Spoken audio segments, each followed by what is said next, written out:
نجمع لكم هادشي. ايوا خويا، باش تحب الحبيب النبي صلى الله عليه وسلم واش يخصك؟ اولا على حسب هذه الاحداث نتاع الهجره، على حسب هذه الاحداث، الحاجه الاولى ان تلتزم بهذا الاسلام كما بينت بنود بيعه العقبه الاولى، ان تلتزم بالاسلام في اصوله ومقاصده الكبرى، بحيث لا تؤذي امه محمد في دينها ولا في عرضها ولا في مالها ولا في دمها ولا في أن تفتري، ولا في الافتراء على البراء منها ولا في نبيها. هذا الالتزام، هذه الخطوة الأولى. وإلا درتها كتكون خطوت خطوة في اتجاه حبك لنبينا صلى الله عليه وسلم. أما الثانية فإن كنت تحب النبي فعلا فتصل إلى درجة أنك ليس هنالك على وجه الأرض أحب إليك من هذا الدين، فتضحي في سبيل هذا الدين كما ضحى النبي بكل ما يملك.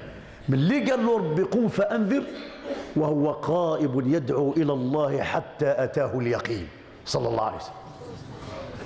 وماشي غير دعا وخلى الرسالة مراه لمواليه: بلغوا عني وليبلغ الشاهد منكم الغائب، لكي تستمر رسالته.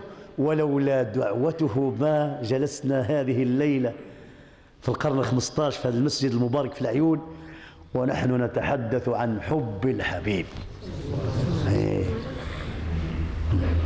أما المسائل الأخرى اللي كيقولوا 1 2 3 لكي تحب الحبيب خصك تعرف من هو الحبيب. ثانيا خصك تقرأ شوية السيرة نتاعو. ثالثا تقرأ السنة نتاعو. رابعا تعمل بها. خامسا تدعو إليها. سادسا تدافع عن عرضه. سابعا تحارب البدع. ثامنا لكن جمعتهم لكم أنا في زوج. الحاجة الأولى أن تلتزم بالدين، والحاجة الثانية أن تضحي من أجل الدين. زوج. أن تلتزم بالدين نديروا برنامج درك. شنو نديروا باش نلتزموا بالدين؟ شنو نديروا؟ يلا بغينا درك نديروا شي حاجة عملية إن شاء الله باش نخرجوا عمليين. باش تلتزم بالدين اش خصك دير؟ باش تولي تطبق الشيء ديال الدين اش خصك دير؟ بيعة الرسول. درنا البيعة، درنا درك حنا بايعنا، والآن غادي إن شاء الله نديروا شي حاجة عملية باش نحققوا هذه المسائل. إذا باش تلتزم بالدين اش خصك دير؟ صلاة الفجر وداك الشيء كلشي بلا، ولكن إن شاء الله تعالى باش تلتزم بالدين خصك الحاجة اللي دير أن تتعلم الدين. تلتزم بالدين خصك تكون تعرف واش تلتزم، تعرف الفرائض، تعرف الأركان، تعرف. ايوا ديروا لنا الله يرحم ديكم شي برنامج تاع العلم هنا في الجوامع. الحمد لله بصح انتم راه عندكم، قلتوا لي انتم راه عندكم. ديروا درس في السيرة، درس في الأصول، درس في التفسير، درس في اللغة، درس. تعلموا الدين، تعلموا الدين، تعلموا الدين. لكي تلتزم بالدين وجب عليك أولا أن تتعلم الدين. واش كاينه ولا ما كاينه؟ واش تلتزم بحاجة اللي ما تعرفهاش؟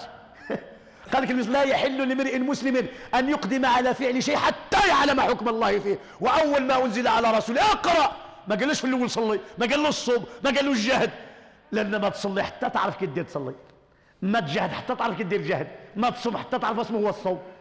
فكل عبادة يسبقها علم، لأن العلم قبل العمل. وقد قال الله: واعلم أنه لا إله إلا الله عاد واستغفر.